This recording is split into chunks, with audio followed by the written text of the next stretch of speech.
Hey guys, it's finally time. We are going to be working on the back portion of this layout, and if you're wondering, that also means I've come up with a 6x12 layout base, so keep an eye on the Etsy shop if you're interested in one. So let's talk about it really quick and then get to installing some pink insulation foam, shall we?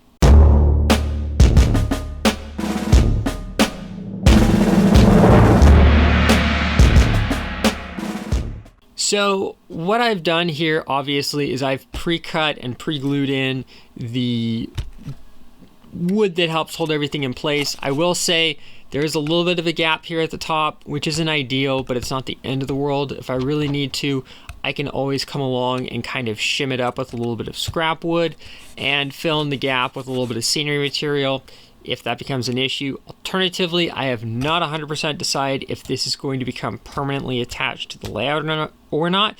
If it does, obviously, well, at that point we can scenic over the whole thing and nobody's the wiser. So that's what's up with that. If it happens to you, don't panic. It's life. It's not that big of a deal. So let's get busy cutting ourselves some pink insulation foam here. And while I'm doing that, I'll kind of explain what this whole scene is hopefully going to be. So to cut it, I'm just going to use an X-Acto knife. I have a hot wire tool, which is absolutely amazing. I love using it, but I want to show how you can cut the foam without using fancy tools. Alternatively, those clicky knives that I showed in the previous video, obviously they work amazing. I'm just trying to use various tools to show what can be done. So I'm just going to eyeball in here the approximate curve for this. Just going to score the foam, and then if all goes well, you can snap it. Now the snap edge isn't perfect, but that's okay. I can easily enough hold it up and go, yeah, I think that'll work, and I can just trim the edge.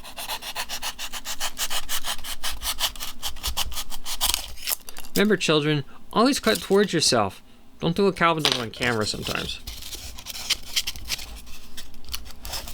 So, as for what this back scene is going to be, you might have noticed that I put a little bit of a step here, and that's because I thought it would be really neat to make this an active quarrying scene. Now, the idea is only part of this is going to be an active dig face. The rest of it is just going to be scenic nicely, have some more of these awesome trees on it and things like that. And the idea is it provides me some various scene compositions. I'm debating if I want to make this at grade level or make this into a cut so the train's having to go through something similar to over there. There's a lot about this that is open-ended, but that's kind of the fun part about it in a sense. The other thing I was thinking of modeling in here, and I'm not 100% sure how I'm going to pull it off, but some kind of lime kiln or something like that, because what they would do, especially back in the era where this was a thing, and they still do it to this day, they'll take limestone and burn it, and then they will mix it with water and sand, and then they will use that as a mortar, and it works quite well. They will use it as a whitewash on wood to preserve it. Things like that. So it's a very also use the leftover water to help make soil more alkaline for various plants. There's a lot that you can do with that, so I'm thinking, well, that might actually be kind of interesting to put into the scene. So that's kind of the direction I'm going, but hey, maybe it's just a sand and gravel pit or coal seam, or I don't know. There's a lot that it could be. So I'm keeping it very open-ended on what the actual material that they're mining out is, but that's kind of the thought process. So now what we can do is we can work on cutting our next piece of foam. This time I'm going to score it deeper.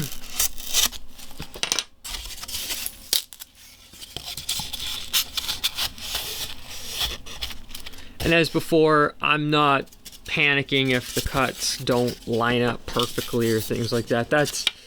That's irrelevant.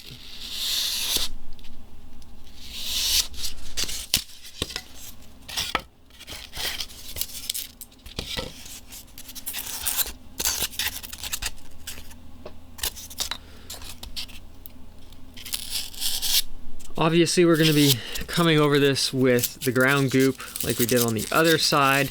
So that is going to hide lots of oopsies, which is great. So we've got that. We've got that guy. Yeah, that's coming along. And then we've got, naturally, our top piece. Let me see if I have a smaller chunk of foam really quick. This is where, you know, not being a hoarder, but holding on to actually useful pieces of material comes in handy. There's a difference. What do you know? Not being a hoarder, holding on to useful material. I know Matt Paxton, if you're watching this from Hoarders, you're going to disagree with me on this, but, you know, hey, you can agree to disagree. It comes in handy. So, just get rid of that annoying thing. Perfect. So now our pink insulation layer cake here is coming along nicely. So what I think the next step is going to be is I'm going to glue this piece to this piece to this piece, and there's a piece on the end there that'll take up the gap there. But I'm actually not going to glue this whole sandwich to this just yet. So what I can do is I can more easily rough shape things before I stick it in here, and then we sculpt it and go from there. So I think that's what the plan will be. So let me find where my T-pins went real quick. These guys are absolutely amazing. Personally, no need to buy the overpriced Woodland Scenics ones. Just hit up your local office supply store and grab a pack. It's more than what you'll need. Okay, so to glue everything together, there's multiple schools of thought on how to do this. Whatever you do, unless it is foam safe super glue, don't use super glue. It will eat the foam. I'm just going to use some Titebond 2 here. It takes a while to dry, so you definitely want to give it at least a day. So if you're in a rush, don't use this. Another thing that I like using is liquid nails for projects. Make sure it's the foam safe kind. You can either get it in a giant caulking gun tube, or you can get it as a little squeeze pack. Either way, just apply a thin layer, let it sit for a few minutes, and then you can use it kind of like as a contact adhesive. The only thing I will say about either of these, especially the liquid nails, is it does not cut very nicely with a hot wire, so just keep that in mind. So I'm just going to approximate where I think the glue bead needs to go.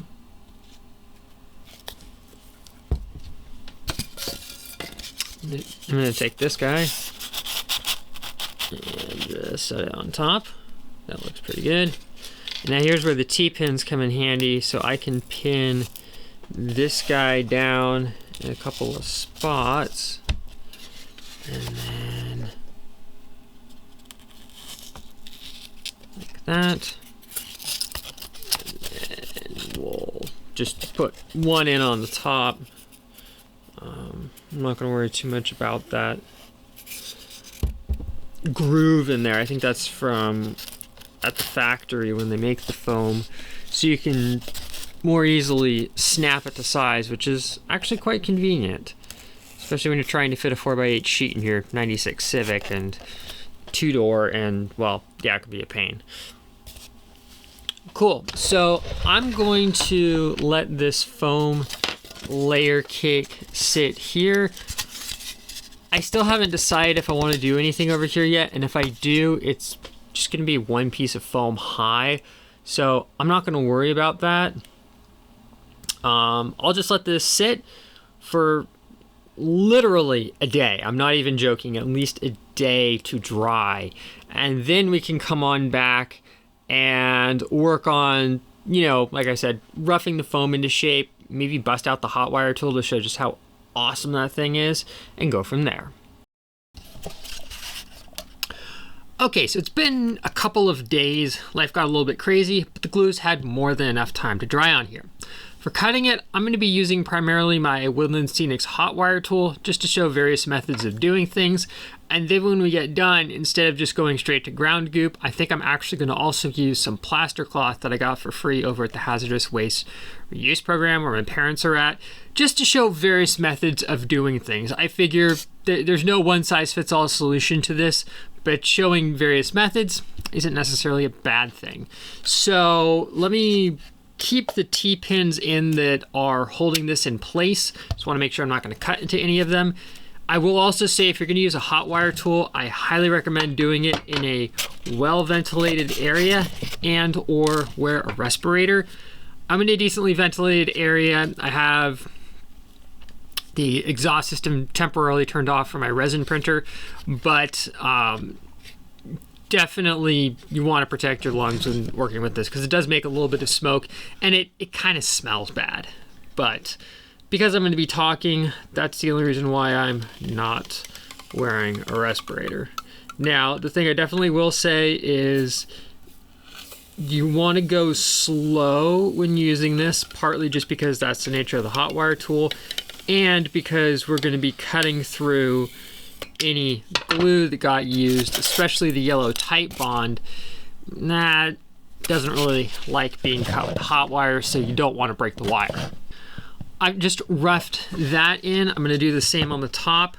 What I like to do is I like to just come along and initially just rough the shape in before I come along and do any kind of scenic contouring, figuring that, you know, you can always come back and carve it up later, but I want to get an idea of what I'm going to be playing around with because I do want to have at least one or two steps in here as if it is a quarry.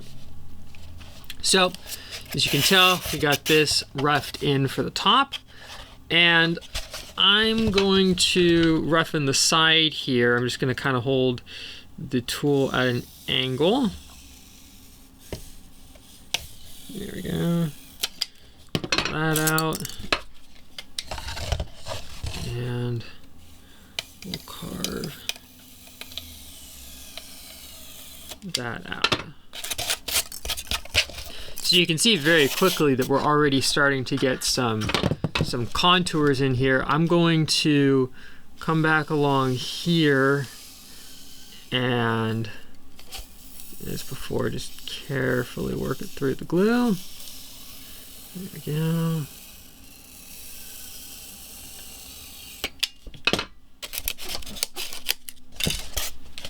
Now we're starting to get some good contouring in there. There's no, oh, this is the perfect method for how to do it. Realistically, I just kind of like to be somewhat freeform. I mean, unless it's something that's been intentionally excavated to be a certain way in nature, things are going to be sort of random, and that's perfectly fine. I feel like trying to capture that is actually a good thing versus just trying to make it all boring and uniform. And when we come along and apply the plaster cloth, that also gives us a little bit of flexibility with things as well, which is very nice. So, and you don't have to do all of your carving with the hot wire tool. You can also use the good old clicky knives, as I like to call them, that I've showcased in the past. Those are perfectly acceptable forms of carving the foam as well. Oh, there's a little bit of glue holding it in. Also, you'll notice with the foam shape, the back side of this is hollowed out because, let's face it, if it doesn't need to have foam in there, I'm not putting it in there. So, normally on some people's layouts, everything is locked in place. On this one, I made this removable. Once we are done, this will be permanently attached, but I figured for carving in certain scenes, because I'm working around existing track, this makes my life a lot easier. And believe me, I like easy when it comes to doing this stuff.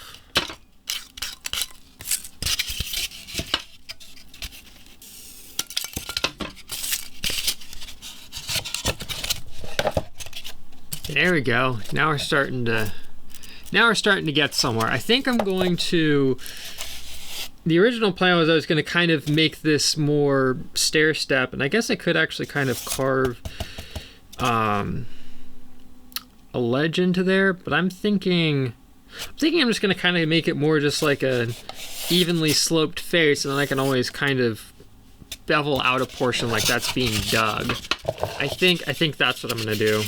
I will say that ability to kind of change your plan on the fly is one of the aspects of doing this that I quite enjoy, because I go into it with, okay, in my head, here's the idea, but I also know that it's like, well, just because that's the idea doesn't mean I have to stick to that. I'm not, you know, bound by some set of rules that says, oh, you have to do it this way, and if you don't do it that way, well, then you failed. And that to me, that kind of freedom and flexibility is something that I normally don't get to do when I'm working on things. It's kind of like that example, but it's like when I'm working on my car, I can't just be like, oh yeah, you know, I don't feel like installing the oil filter today, and you know, engine pumps out of oil in about less than a minute and blows itself up. You can't really do that. So with this, having the ability to be like, yeah, you know, I'm just gonna do it like this is quite nice. So I think I'm in the middle here. I'm gonna kind of carve out more of like an actual dig area. Because I also like to fit in a little bit of history and stuff into my layouts, and the history of how people mined limestone and other things, and also just the multiple uses of it are really, really interesting. Over in the hills of Simi Valley, which is a little ways from where I grew up, there's actually an old steam shovel, and the history behind it is, I guess there was a huge fossil bed in that area, and they were actually mining that to be used for, I believe, animals, because it helped nutrients or something like that. Who knew? Really interesting. So it's kind of like if you're able to kind of talk about, yeah, so, you know, people for thousands of years had mined limestone, it has all these uses, but then if you bake it and then you mix it with water, you can get this and that, and it's like, cool. So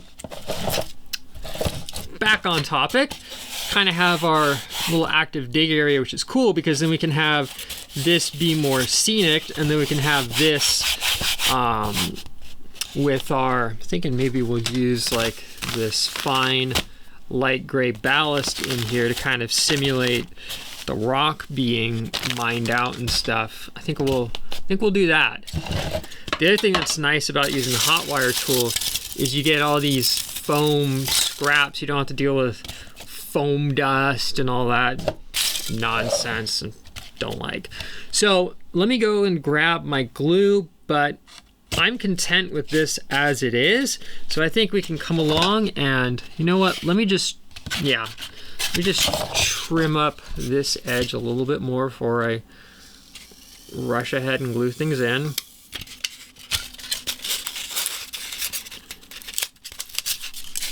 Just want to make sure that I have, now I've got plenty of clearance for when I put the plaster cloth on there and things like that. I am really, really, really liking how this is turning out. This is awesome. Okay, let me go grab my glue. I will glue this in, and probably anywhere between 24 to X number of days later, given how life is right now, we'll come on back and we'll apply the plaster cloth. But in the meantime, it gives me some time to think about this little mini scene over here and things like that.